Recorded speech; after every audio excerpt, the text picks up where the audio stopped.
Thank you all for coming today to this reading by Tom Peake. I'd like to introduce Catherine Robbins, who is the amazing the amazing artist for the cover of Mauna Kea. And thank you for being here. Catherine was our guest artist today in my classes, and so I really appreciate you being here. Delighted to be here. And Tom Peake, who is an award-winning author of Daughters of Fire and Mauna Kea, Novel of Hawaiʻi. Hello, everyone. And he also was in the workshop for my classes. I could actually spend 2 hours talking about them.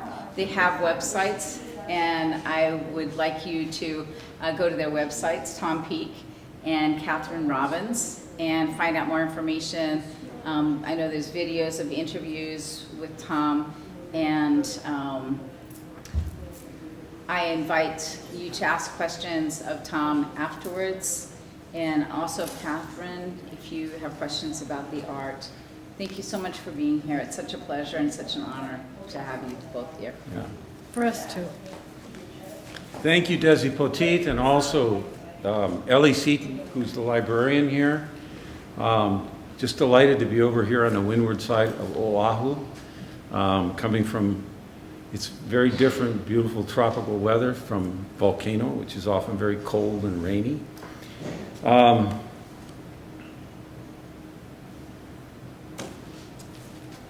This, by the way, is a view of Mauna Kea from our neighborhood on Volcano on a morning of the snow. And this is Pu'ulilinoi, which is the home of the goddess of mist, who is on the cover of the book.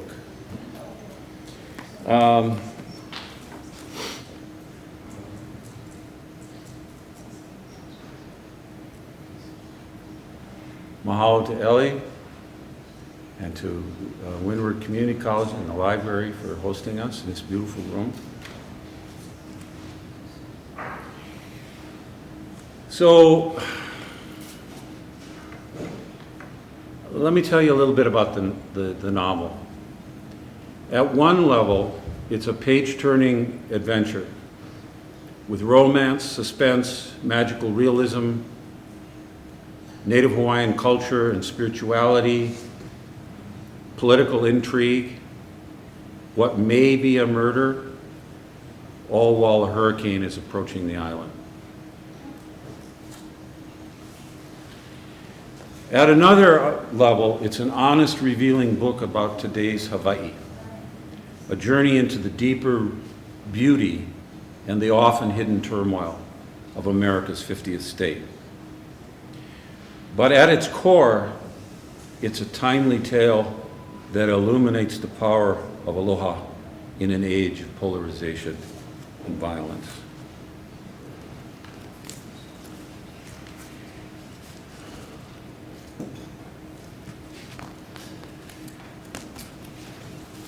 Let me give you a little bit about kind of the short version of the story. It's a gripping tale of clashing passions, science and spirituality, vengeance and compassion, fear and courage, set atop Mauna Kea, realm of revered goddesses and star-wise explorers.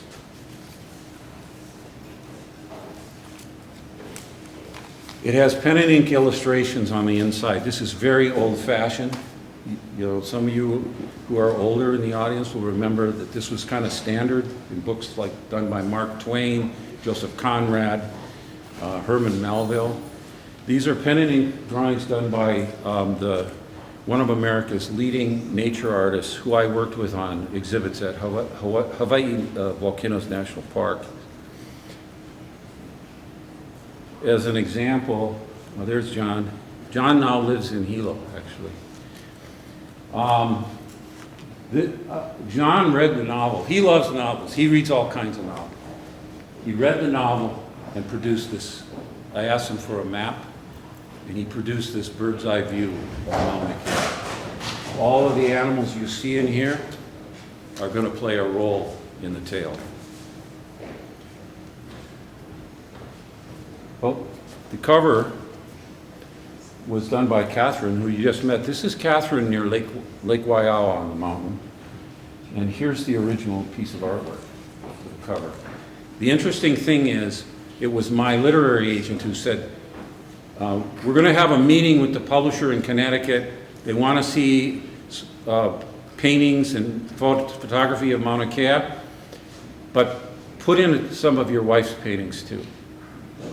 So if you saw the range, and in the end, he and his team said, this is the one that captures what the nature of the story is. There's Catherine working. And the interesting thing is we won 3 recognitions from the Eric Hoffer Awards this year, and one of them was for the cover design and artwork. We were a finalist for the Da Vinci Eye Award. The book actually has won a number of awards, not the least of which is the Nautilus Award, a Nautilus Gold Award. Very few of those are given out for fiction, and we were one of them for fiction for a small press. And you can Google them, but Nautilus Awards, if you're not familiar with them, we're in very good company with some really prominent authors. We're all blown away, everybody, from the publisher, everybody else. But their mission is to publish books that meet a literary standard, but also forward society in a positive direction. Their slogan is better books for a better world. So, I started to get choked up because some of my heroes are people who've gotten them. I was like, hardly believe it. Okay, but what's the basis of the book? So here's the story behind the book. I have a 30-year relationship with Mauna Kea. When I was, after I came back from hitchhiking through the South Pacific on sailboats and other boats, I said, I can't go home to Minnesota. And lo and behold, I got a job as one of the early astronomy guides on Mauna Kea. Now this is a guy who's been off to the South Seas, right? And so I'm actually given a job where I not only work on Mauna Kea at Halepohaku, 9,000 feet up, I live there. And over the years, I also got involved in a number of roles in working at Hawaii Volcanoes National Park. Now what this means is that I was, by pure luck or good fortune or whatever, I was working on 2 of the most sacred volcanoes in Hawaii, 2 of the most sacred places in the entire archipelago. And it was very quickly that I met people with ancestral and other deep connections to both of those volcanoes, Kilauea and Mauna Kea, including elders that took me under their wings. So I got a real quick, deep immersion that sometimes challenged my Western mind, which is one reason I wrote novels, was to figure out all the things that were happening. At some point, the University of Hawaii proposed 100 new telescopes. People don't know that. This was before 2000. And so when they did that, in 1996, I quit my job as a tour guide. It was a great job. I loved it. And even before that, became part of the movement to protect the Mauna. In fact, in 1995, while still working for the University of Hawaii and the observatories, I wrote the first editorial, in recent times anyway, I may have been the very first, in the Star Advertiser calling for no more telescopes. And with background designed to, so my astronomy friends would understand why the public was nervous. That later got picked up by Sky and Telescope asked me to write the first national article to open their magazine in 1998. I also testified at numerous hearings and ultimately participated in all the protests since 2014. So I've been involved with the movement, particularly since 1995, in protecting the mountain. But part of my role was to interact with my friends in astronomy so that they would understand, because I was a tour guide. I knew the cultural significance of the mountain. That was part of my job, was to explain it. So, and then I met all these locals coming up for my programs, astronomy and for observatory, to go to visit the observatories and whatnot. So I always had a cultural component, and in the end, I realized that maybe one of the biggest contributions as an insider is to talk to my astronomy friends, because I love astronomy. And by the way, many people in the movement do, who are opposed to more telescopes, like Kealoha Pashota, who I met when we were both working for the observatories. She was a telescope operator. Nelson Ho from Sierra Club, who was a dear friend of mine and an amateur astronomer himself. Every time he'd come to Mile and Ice, he says, "Hey, we gotta go check the stars." This was not ever about science versus culture. It was always about land use and violated laws. Anyway, I knew as an insider more than I would sometimes like to know. So I spent a lot of time talking to my astronomy friends to try to get them to understand in that community what was happening. And then also to tell my Hawaiian and other local friends sort of what's really happening, as opposed to what they might be fearful for, because actually some of the things they feared were less potent than the things that were actually being planned, like 100 new telescopes. This was in the master plan, the first discussions of the master plan in 2000. Okay. Anyway, so the novels reflect my relationship to the mountain, my experiences with the people connected, including the kupuna, including some pretty heavy-duty spiritual kupuna, including the people who were involved in the political movement to protect the mountain, including all the different kind of astronomers that I also knew personally.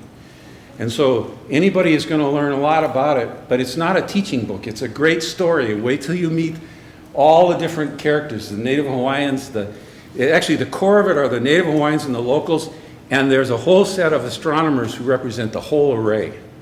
Some of them you'll like, some of them you won't like. And that's everybody. I mean, and that's the reality, it reflects the reality. Anyway, both that and Daughters of Fire, Mauna Kea deals with the mountain issues, but also, in a way, science. And science's application to the militarization of Hawaii after World War II. This book is, a lot of people are kind of, this is a complex place. This book reflects that, both books reflect that. So this deals with Mauna Kea and the militarization, and Daughters of Fire is, which was published about a decade ago, my first novel. That one deals with the whole question of tourism and real estate development after statehood. And they're both page turners. One is around the volcanoes, the threat of a potential of Hualalai on the Kona side erupting, because I had friends in science there too. They were the ones that said, the real disaster waiting to happen wasn't the one that happened in Puna, it's the one still waiting to happen in Kona with Hualalai, which is overdue in erupting. And that's where all the hotels and everything have been built. And then the other one was Mauna Kea, which the natural force there are the winds and seas of Kanaloa. Hurricanes, which of course, as you all know, are going to be increasing and already are beginning to increase with global warming. So, timely tales.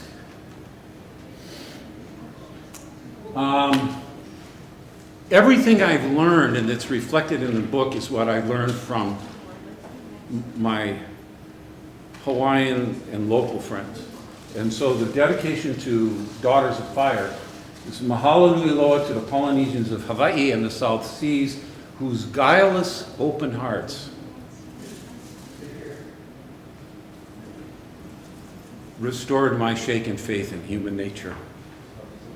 This Minnesota boy who grew up in a fairly cohesive culture at that time, 35 years ago,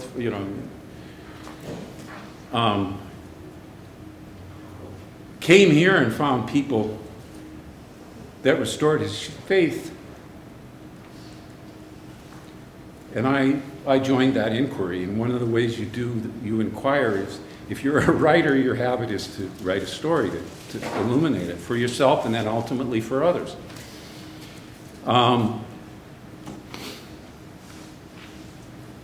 The second book is dedicated to my first kupuna, who I met through her connections on Mauna Kea, and through a big ceremony that I was asked to participate and help with called Kamakaeha just before the 100th anniversary of the overthrow.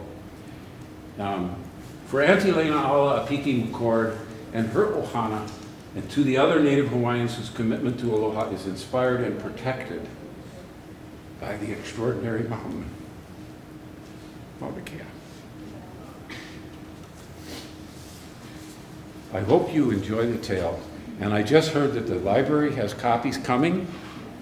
I don't know, are they here? Yes. Oh, they're here.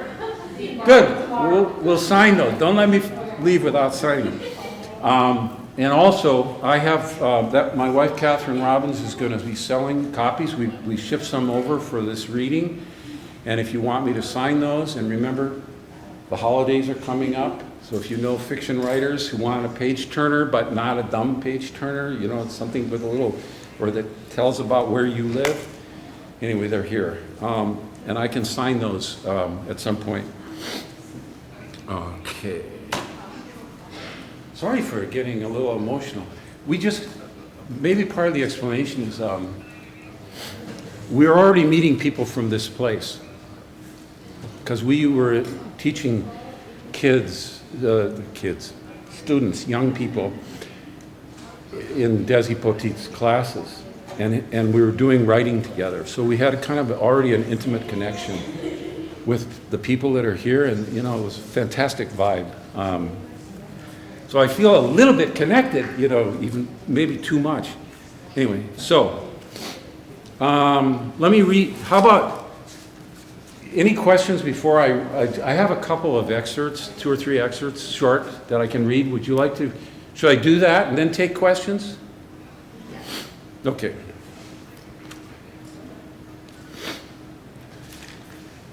I like how direct people are here. Someone in the audience said, and it wasn't one of our. Let me start with a very short reading that'll give you a sense of the book. It's the author's note that opens the tale. Mauna Kea on the big island of Hawaiʻi stands 14,000 feet above the Pacific Ocean, higher even than the Himalayas when measured from its basalt base 4 miles beneath the sea. Its colossal cinder peaks tower above the coastal clouds, creating the distinct impression of an island in the sky. Native Hawaiians consider the dormant volcano the archipelago's most sacred place. Here dwell ancient mountain deities, among them the luminous snow goddess, Poliahu, and the bones of Hawaiians' most revered ancestors rest close to the heavens on this, the highest burial ground in all of Polynesia. Numerous stone shrines built by Hawaii's earliest inhabitants dot its windswept upper slopes, and Hawaiians still brave long treks in thin, chill air to pay homage at these holy monuments. Stalwart hunters have long trekked Mauna Kea's upper slopes to stalk mouflon sheep and goats, and to marvel at its majestic terrain. In more recent times, stargazers from afar huddle inside their summit domes, gathering on giant mirrors, faint waves of energy emanating from worlds and galaxies light years away. Just as oceanic storms blanket the volcano's peak with ice and snow, ancient secrets guarded by Hawaii's oldest families cloak Mauna Kea in mystery. So the particulars of this story are by necessity fiction, though not entirely untrue. One notable event did occur as portrayed.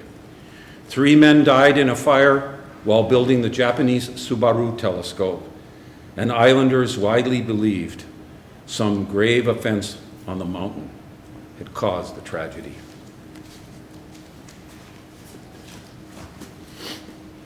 Should I keep going? Yes, please.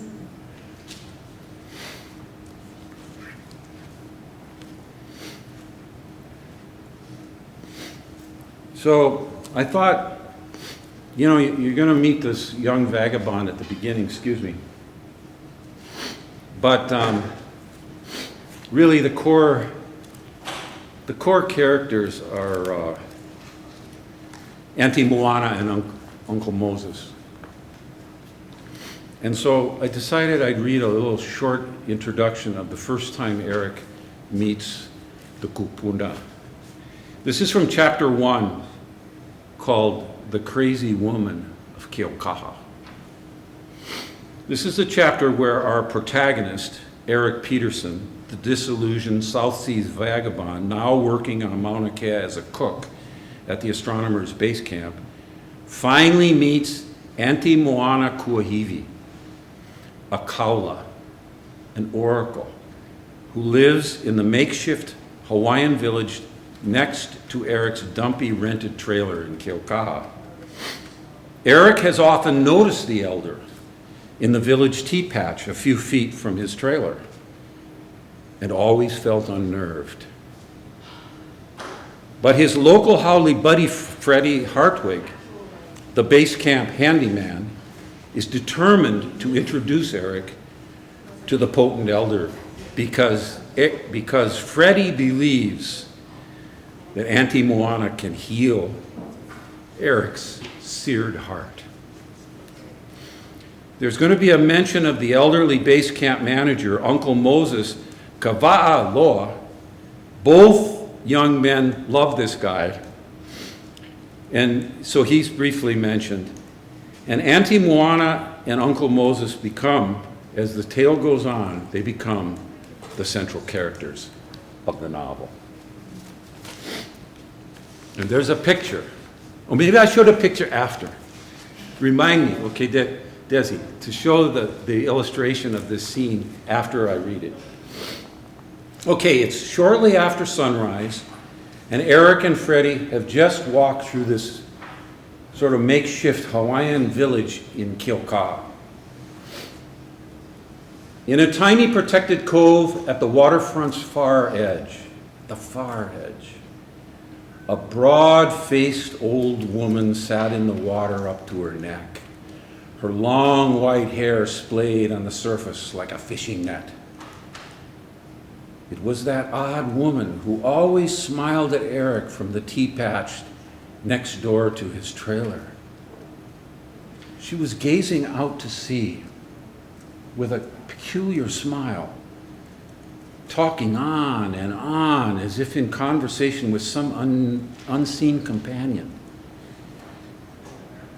Her words obscured by the shush of breaking waves and the rattle of cocoa palms behind the beach. The radiance of her enormous round eyes in the low morning light shone even across the cove. She's probably talking with Kanaloa, Freddie said cheerfully, one of her favorites, the great sea god revered by Hawaiian sailors. Kanaloa was a legendary navigator of old who, over time, they deified as the power of winds, waves, and tides. Suddenly, as if struck by insight, the old woman halted her chatter, dropped her smile, and turned to peer directly at the two young men. Freddie waved, and her smile reappeared. She turned back to the sea and began talking again. Freddie chuckled. Some people say Auntie Moana is pupule, crazy, but they don't know her. Like many things in Hawaii, the reality is not what it seems. Freddie walked Eric to a cluster of 3 flat stones under the shade of a kamani tree. Its fallen red leaves and oval nuts littered the ground. He gestured to Eric to sit on the stone closest to the water, and he sat opposite his friend. Eric was surprised at the comfortable feel of the stones, made smooth by generations of just this use. The reason the community had brought them there. Moses is not all he seems either, Freddie added, watching for Eric's reaction. No. That's right. He's the kahu, the guardian of the base camp, but he's also one of the mountain kahu. At important places, Eric, beaches, community centers, old temples, kahu quietly, sometimes secretly, watch the place and tend to its needs. It's one way Hawaiians malama the aina, take care of the land. I've noticed that Moses knows a lot more than he lets on, Eric added. Auntie Moana stepped out of the water, her yellow and black pareu clinging to her rotund body. She bent sideways and squeezed the water out of her hair with sturdy fingers, as she had done countless times during her 72 years. She moved up the shore with an almost youthful gait, but as she neared the pair, her age became apparent by her feet. Wide and calloused, they were like those Eric had seen on South Sea Islanders who preferred bare feet to rubber flip-flops. She strolled up to the 2 young men who stood. No, no, she said, motioning with her plump arms for them to remain seated. Freddie ignored this and stepped forward to throw his arms around her. Aloha, Freddie. She reached over to accept his hug, and placing her forehead on his, tips of their noses touching, exchanged breath in the old Hawaiian way. Aloha, Auntie.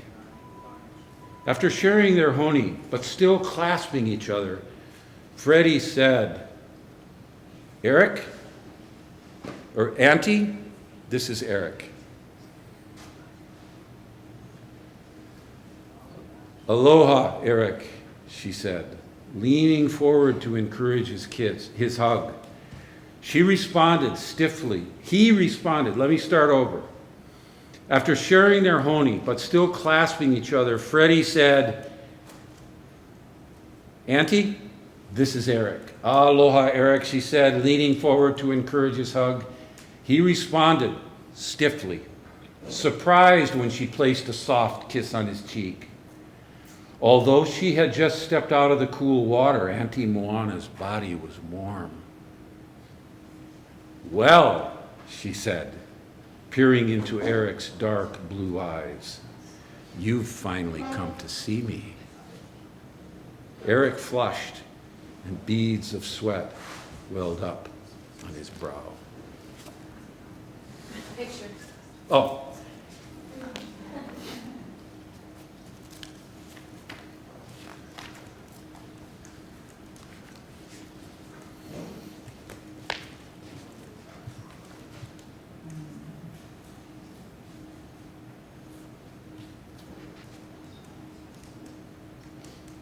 Eric, Freddie, he's a surfer too.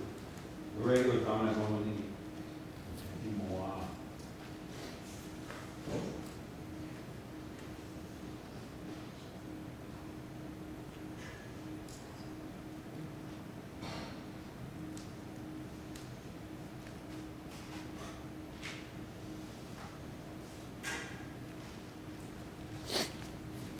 Let's take some questions. I have one more that if we should have time, I have one that I think you might enjoy too, which will take you more into the astronomy community, set in 1965, before there were any telescopes, but one on the top of Pu'upoleahu, the first telescope on the top of the goddess's home.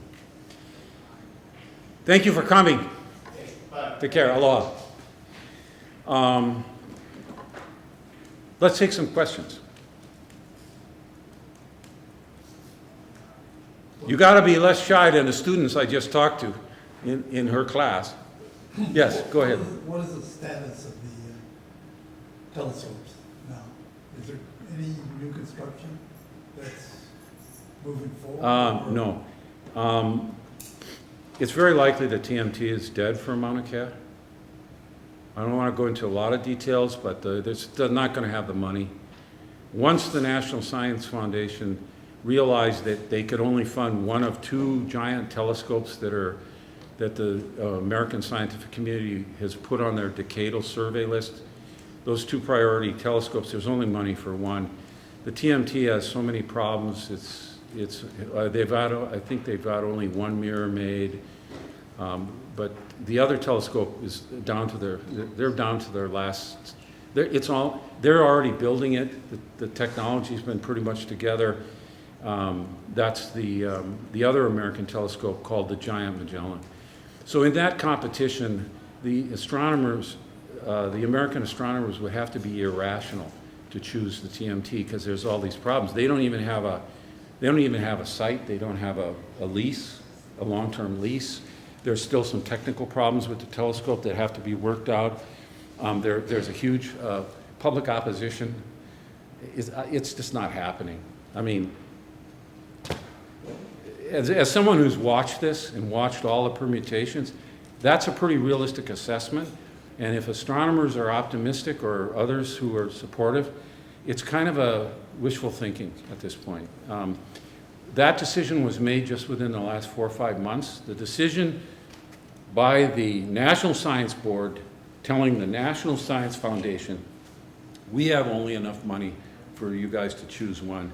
And so they're now working out a process to make that determination of which one to do. But if they were to choose a TMT over a telescope that's nearly built, that has very little opposition, if any, in Chile, in a beautiful site, they would have to be irrational and they would violate their own sense of, I mean, it's just not happening. It's just not happening. So that's the status of it. Now, one of the good things that's come out of this, my perception is that until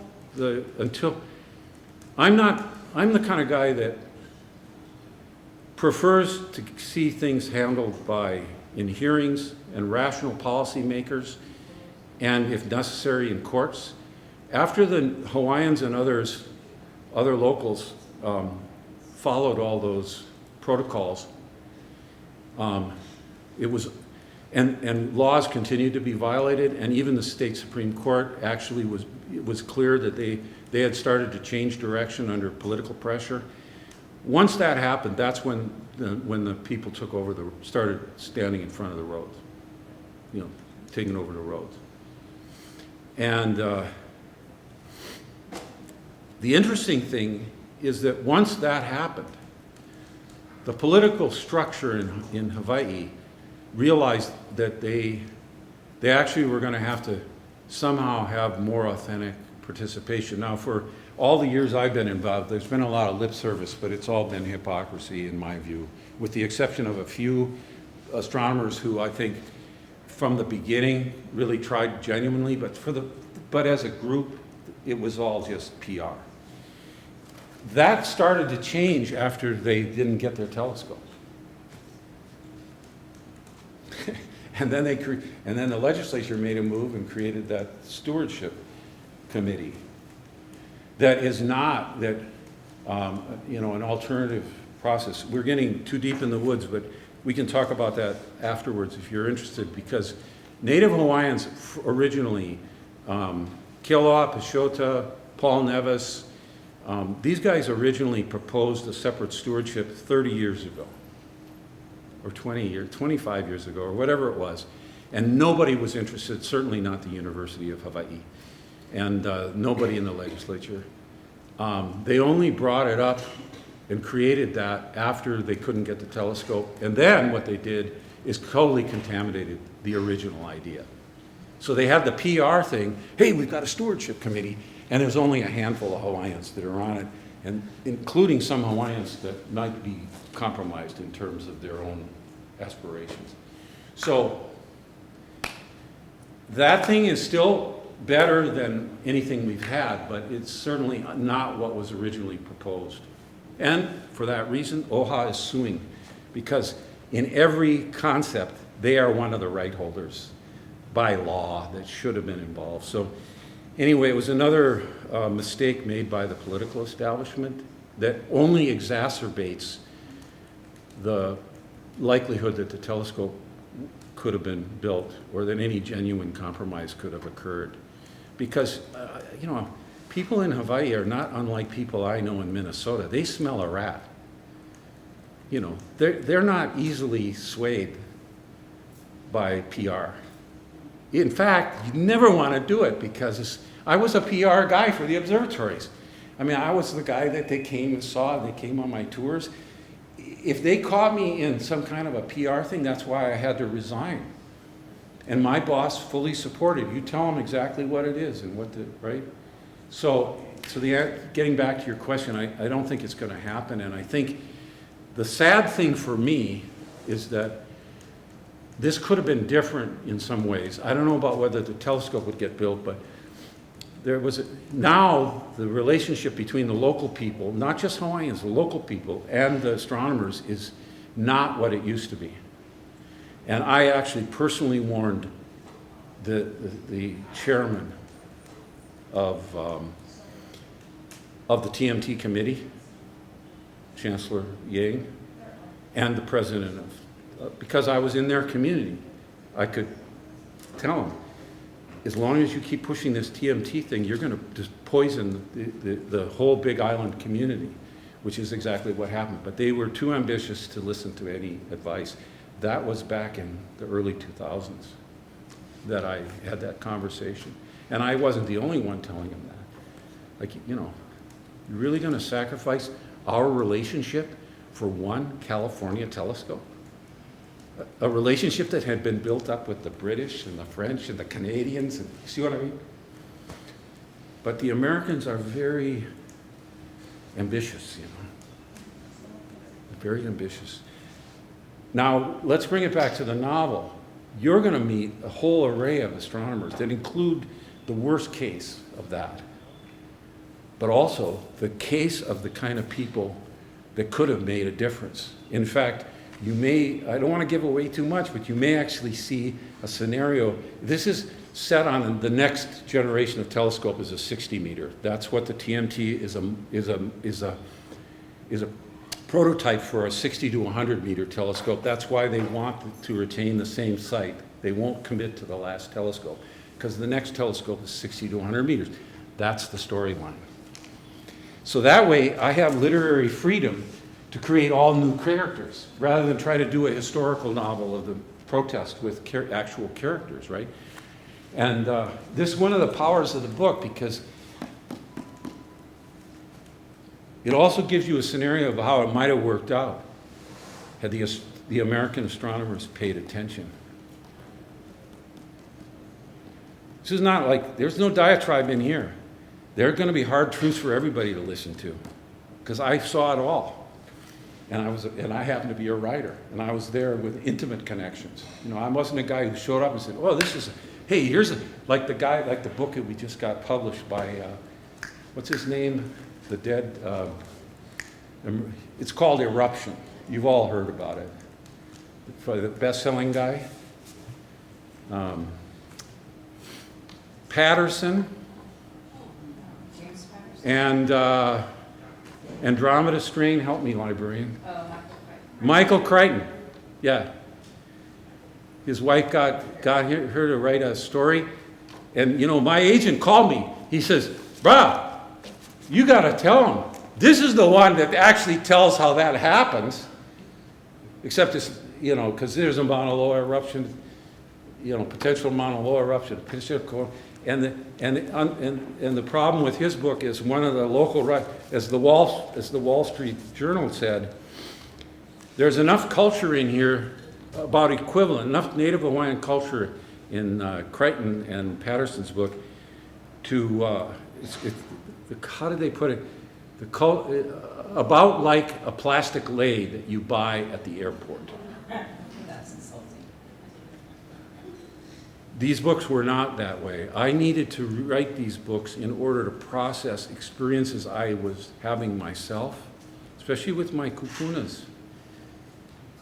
You know, those spiritual people are really amazing, and it took me, I had a lot of help in understanding realistically how it all fit into the culture and what was real, not just superstition, but with my own eyes, on a holy mountain. I mean, it's different. If you're in the holy mountain, and I've been on 2 of them as a ranger, and then up there living on the mountain, and with these Hawaiians, you know, and one of the compliments I'm getting from a lot of people who are pro-TMT, they said, you know, I'm reconsidering my position, or I'm thinking about it, but you know, the mountain itself was abstract to me until I read your book, and then I was on the mountain. I saw those people, because it's fiction, right? You know, it's not like an argument. It's like, okay, you get to come into this world. Come with me, the novelist, into this world that I knew. And you're going to feel all that and see all that in a realistic way, not a fantasy way.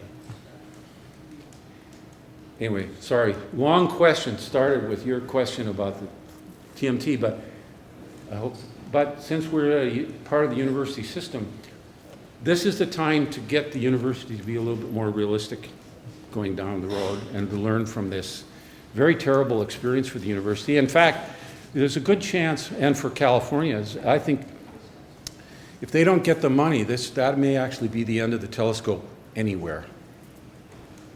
Not just here, anywhere. And to me, that's a tragedy. They had a site, beautiful site in South America. They could have taken it. They gave it to the Europeans, who are building a far superior telescope anyway, a 39 meter. Because they thought, no, we could get it all. I see people nodding. I mean, it's like, look, I'm from the American culture. Oh no, we can get it all. Don't let anything slip through your fingers. You know, it's considered, in the culture I grew up in, not so much Minnesota, but, you know, it's considered a cultural asset to never give up, to get it all, right? Another question. Yes? I'm curious about your writing process, like discipline, when you feel like it, regularly. Like I'm always curious as to how people write. Thank you for asking the question. One of the themes in both novels, one of the things that's illuminated, I should say, is the idea of na'au. How many of you know what na'au is in Hawaiian culture? In Asian American cultures like Japan, China, Buddhist cultures, it's really, we were talking about intuition, it's that knowing you have, where your right brain and your left brain, your logical functions and your more intuitive functions, it's more complicated than that, but they get combined. They get processed through your brainstem, and you have this, like you walk in and say, oh, I know that. I get a sense of that person, right? It's from everything you've learned, and for Hawaiians, it includes what your ancestors learned, ancestral memory. The reason I bring this up is that after I left the University of Minnesota, I wrote all kinds of public policy studies, great big stack of publications, footnotes. They were things that state legislators and governors and people discussed, you know, public policy kind of stuff. That was my pre-Polynesian life. And my mother, who was a very intuitive person and a writer and an English teacher and a journalist, I was on a vagabonding, and she sent me a book called Natalie Goldberg, Writing Down the Bones. Some of you are nodding. She was a Zen practitioner. And her later book is called Wild Mind, after this smaller independent publisher. It took off, so Bantam made one called Wild Mind, but it's the same basic idea. And the idea there is that you take what you have and you process it with your intuition, and you stay out of your way and avoid censoring. That's what I was just teaching her classes. It was just Goldberg stuff. And I've taught those for 30 years, more than that, over on the Big Island through various venues, including UH. So that's how I wrote this. I don't use an outline. I trust the story and the characters to help me tell the tale. I sit down at the computer. I try to be as centered as I can. Sometimes, or when I'm writing ahead of time before the computer, I'm writing on a notepad, on a yellow pad with a pencil. So there's no technological questions, and there's no little red thing saying that's a misspelling, or right, or your grammar, questioning your grammar. Those things, by the way, are inaccurate now as they improve with AI. They're constantly misspelling words now on Word. But I trust that it's already processed. That it's whole brain writing is another way. I trust that everything, and also you can't remember, things that are complex are especially good to be solved with Na'au. Because if I had sat down, people say about both novels, including literature professors, how in the world did you get all that woven in there so tightly? I didn't do it. My Na'au did it. I just had to get out of the way to let it happen. Does that make sense? That's the writing process. And also, I don't rush. And I have been fortunate. I'm almost like a throwback. Both of my publishers have been small, independent publishers of high integrity. My first publisher was the guy who published Thich Nhat Hanh and a whole bunch of Buddhist books out of the Bay Area. And then he moved here many, many years ago and published really important stuff. And so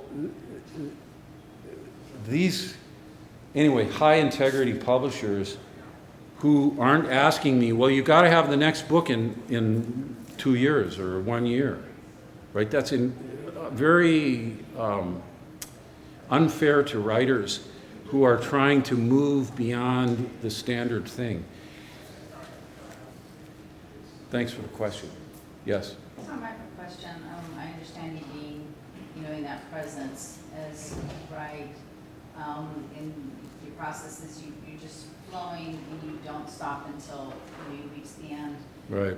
At what point are you going back and doing like fact checking or doing research to confirm? Is that when you're done with the entire novel or chapter by chapter? No, not always chapter by chapter, but I do some revision along the way, chapter by chapter, and also sometimes even if I've just written half a chapter. But if I know kind of where it's going, I'll often then, when I'm writing, I actually can work longer. I'm kind of unusual in that I can actually even work 7 to 8 hours. The last period is like a third or fourth wind, and Catherine's already hit the hay, and I'm out there on the lanai. I light up a bowl of tobacco, and I read what I wrote earlier in the day, and then I start to, my intuition is clicked back in yet.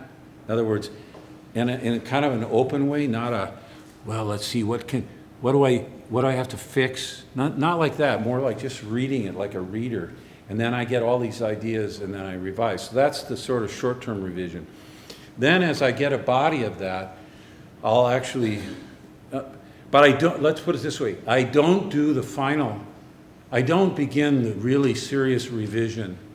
There's revision all along the way, but I don't do the serious kind of what you're thinking of as revision until I have the book from beginning. I have a middle, beginning, middle, and an end. Then there's another element, and I'm sorry I didn't mention this earlier, but on the question of the process, I also believe in beta readers. Beta readers, if the publisher is the alpha reader, beta readers are the people that read the book, the manuscript beforehand. And I always use them. And I did at the University of Minnesota too, which is why every one of our public policy studies was bulletproof and actually changed public policy, because I had people of different points of view reading them. Now with fiction, it's even more demanding than any university thing, because you have to create a world that people are going to believe in, so they keep turning the pages and they get deeper and deeper and they say, I want to know what happens, right? So I always test drive it, and they're not all writers. In fact, most of them are just people.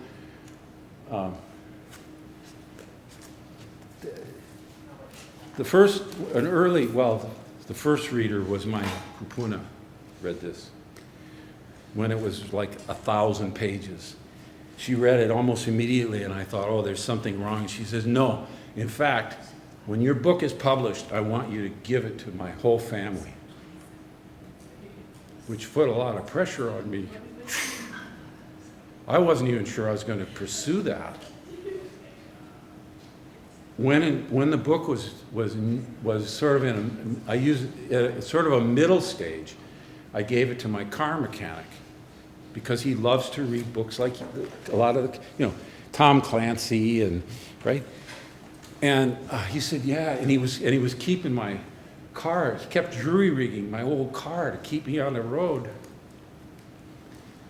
So I said, sure, why don't you read it? He read it and he goes, oh yeah, this is great. I couldn't put it down, Tom. And then I asked him, what's the impact? So he was the test drive on the readability. Except then I said to him, well, so Bob, classic mechanic, okay? Howley, who'd been here many years but came from California or someplace. And he says, I said, well, what's the impact? He goes, well, listen, man. Never going to look at another one of the Native Hawaiians bringing in their junk car the same. What do you mean? Because I know what they have is fragile. That's what he got from the novel. If I had sat with him and talked to him about the culture, he would never have, that was his own insight. Like, hey, listen, I understand, because I understand now that everything they have is fragile. This is a guy who, anyway, I don't think it needs explanation.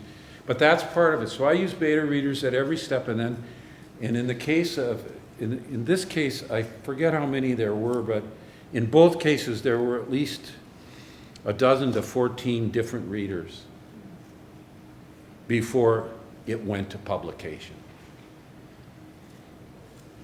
And then it's interesting, when you write, you don't always know what you've put in it until somebody tells you. Especially if you're writing from your na'au. If you have not written from an outline that says, this is my plan to put all these things in, thank you for coming. No worry. Mahalo. And yeah, it's kind of a magical process, but you can't do it in the short term. It takes, because every time, anyway, between the two things, I don't think I could do it in like a year. I don't know how long it's going to take me with the next book, which is a sequel to the first two, but it's set in 2050. Let that sink in for a minute. But then what happens is it means that the young characters that we're rooting for, that are millennials, okay, these guys are kupuna now, right? And now we have a longer view. We've got a longer view. And there's a lot of history in all of these. In fact, both books have historical chapters. And if you'd like, I'll read an excerpt from one of those. But to put they're contemporary stories, but I like to have a little bit of history to put that contemporary story and today's Hawaii into context. Now I'm working on one where we're going out here to 2050. And then you'll see not Auntie Moana, but Auntie Moana's apprentice as a kupuna. And what do the islands look like? What happens? There's a lot of things. Anyway, that's the process. Any other questions? Should I read another piece? If somebody's going to leave and wants to get a book, just ask Catherine, and I'll dash over and sign it. But otherwise, we're going to probably break. Let's see, we're going from 2 to 4. So we're. You getting ready to go? Yeah. Oh, no, I was just checking the time because I have to leave it before I have the It's 3. Oh, no, we're not going to run over. No, they give an ample time. This is really good. Okay, is it okay? Should I read one last one? Yeah. I think it's like about, oh, what did I do? Now, how do I get rid of that? Escape, I'll bet. Cool. Sorry, a little bit of a long-form guy talking, sorry. No short answers. Okay, hold on. This is the last one I'll read from. And this is from chapter 28. So this is a few chapters after our protagonist has met Auntie Moana in Kiokaa. But it's a historical chapter. And there are several historical chapters in what's otherwise contemporary to get that longer perspective. These are just the opening pages, the opening few pages of one set in 1965. It's chapter 28, The Thin Veil, and you just need to know this to listen to it. Here's Lake Waiau, the sacred lake, which is up near close to 13,000 feet. Behind it is Pu'u Poleahu. So you got this lake, the sacred lake. The sacred cone where the goddess of snow lives is right here. Hale Pohaku, the base camp, is down at 9,000 feet. So we're going to see these guys that have to drive all the way up past the lake and up to the top of Pu'u Poleahu, because that's where the first telescope was built on Mauna Kea. And this is 1965. That telescope was an experimental telescope to assess the seeing conditions. Should we build it on Poleahu? But they also had another road that's referred to called the 13 North site, which is behind Poleahu and down on the plain, on the North Plateau, and that's where ultimately the TMT was going to be built. Okay?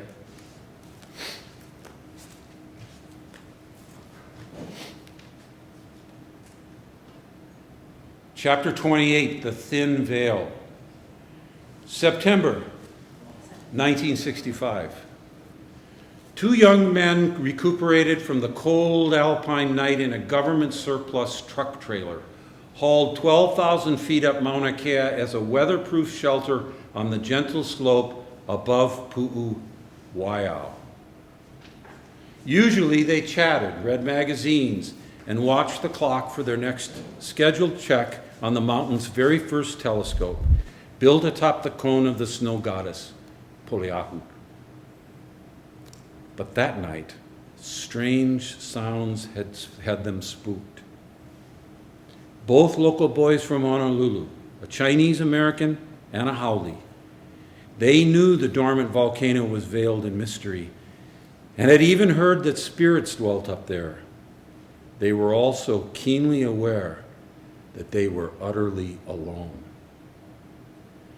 A year earlier, the Arizona astronomer, Dr. Gerard Kuiper, renowned father of planetary astronomy, had convinced NASA that Mauna Kea's remote peaks might offer their best U.S. alternative to the sullied skies of industrialized America. Hawaii's gung-ho governor, after spurring post-statehood development on Oahu and Maui, now had his eyes on the Big Island and had allocated money to bulldoze a rough track from Halepohaku to the top of Pu'upoleahu, where Kuiper planted his 12.5-inch telescope to collect data on the mountain's seeing conditions. That same telescope and other instruments out on the North Plateau would soon determine the site for the world's 7th largest telescope and the first major observatory on the mountain, a NASA-funded sky gazer with a whopping 88-inch mirror. Donnie Woe and Buck Hamilton, young men with tough constitutions, adventurous spirits, and technical skills learned in the Army, gladly accepted the job collecting the data. Each evening, they drove the jarring jeep trail from their crude quarters in the hunter's hut at Halepohaku up to a nighttime base camp in the windowless truck trailer they affectionately called their rest can.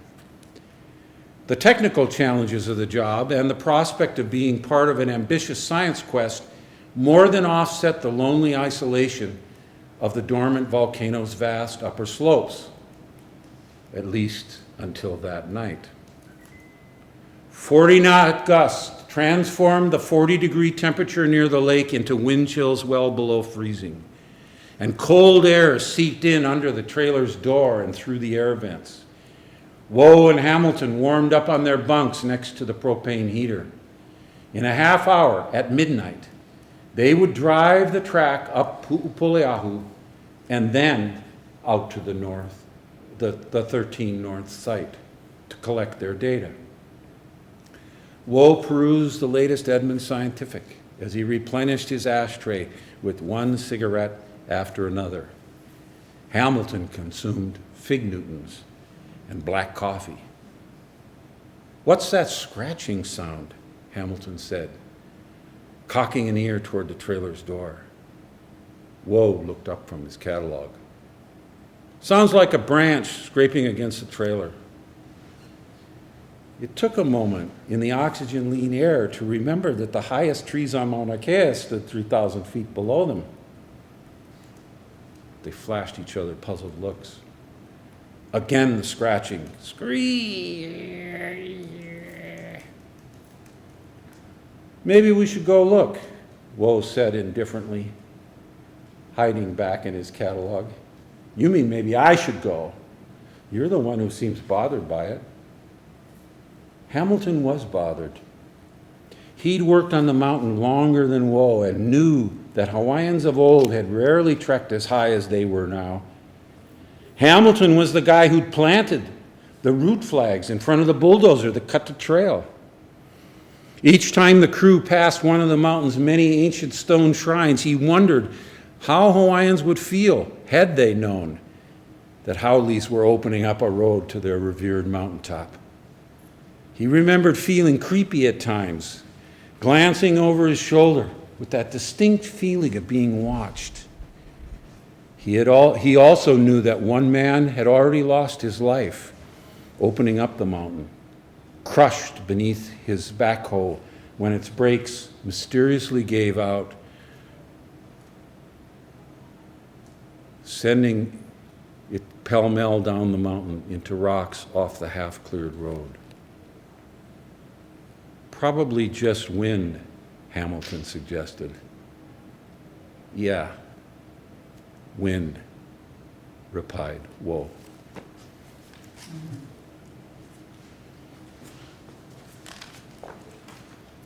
By the way, that's a fictional version of a story that had been told to me by the people who actually experienced it independently. Yeah, it's an amazing place, Mauna Kea. So not the wind.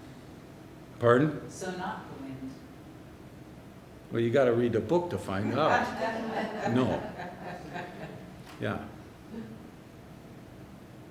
What, you want me to keep going on there? You want a little more hint? No. I'll just leave it at that. Any other questions or comments? Yes. How did you decide to use the word Hawaiʻi in your book? And did you explain what it means? Yes. In both books I use it, yeah. And there's a little bit of the discussion in both books about about the breath and the no breath thing, right? You got to remember that, and I checked this out with a lot of people too. You know, this is one of those things where people say, "Well, is that really true that the Howleys are the people without the breath?"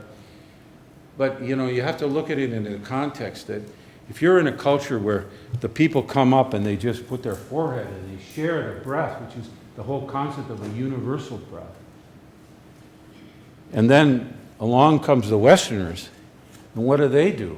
I mean, if they're not bringing guns, right? They put the hand out, right?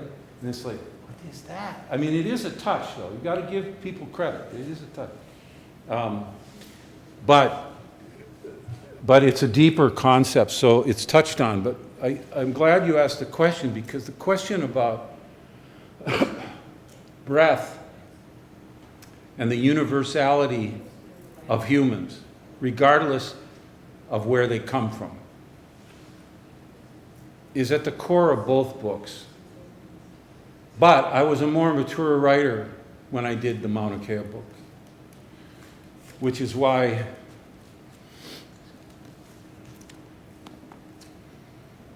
Thich Nhat Hanh's publisher said this novel is medicine for the world.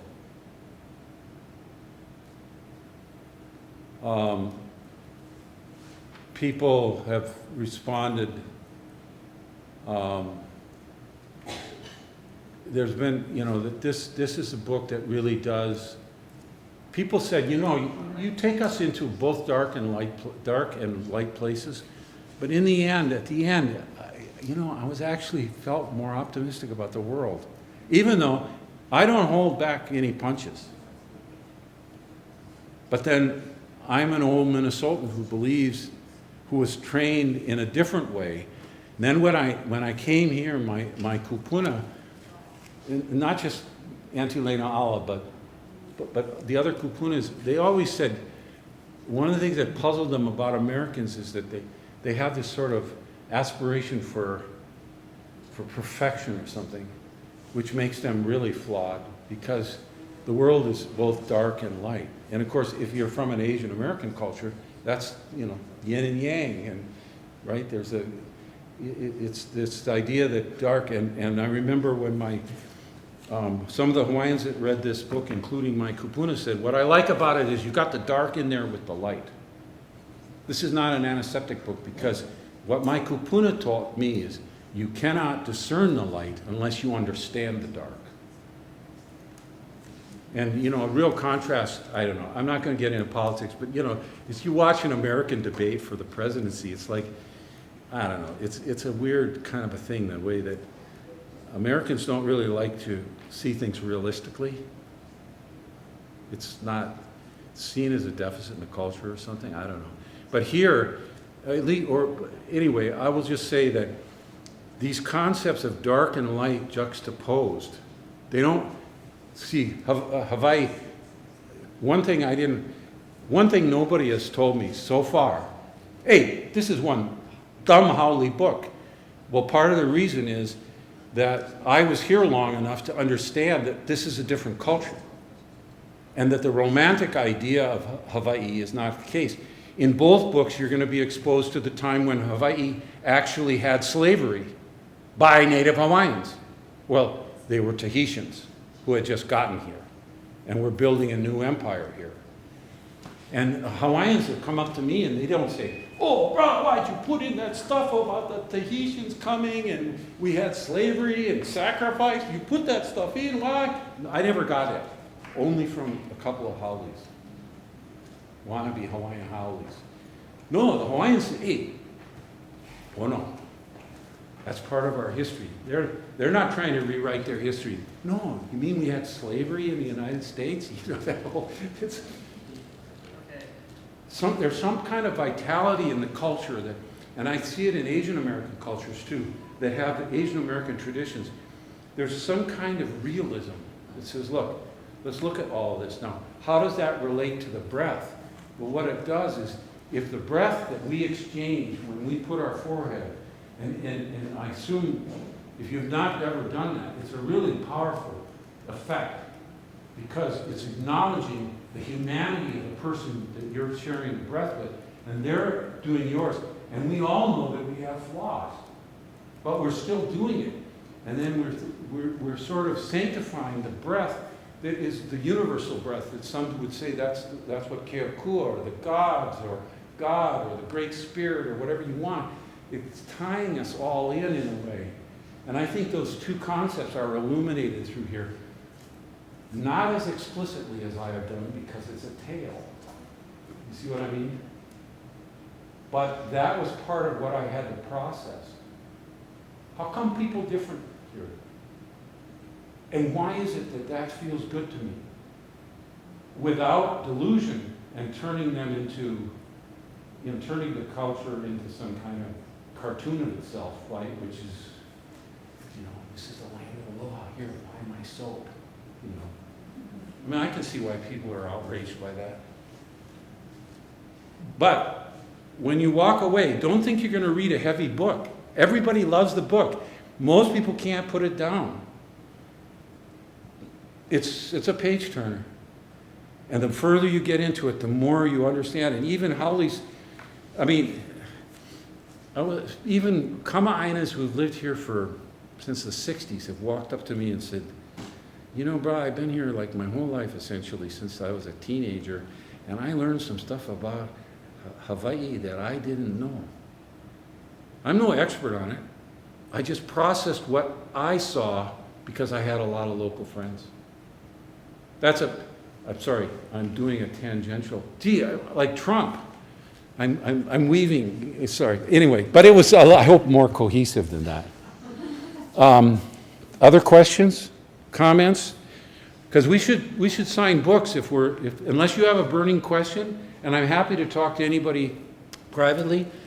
And again, remember that the library has copies, and also, by the way, so does the public library, has numerous copies of both of my novels.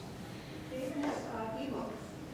And they even have ebooks. Did you read it on an ebook? I just looked it up and saw that they had them. Yeah, great. So you probably have access to the ebook thing too, or is that a separate?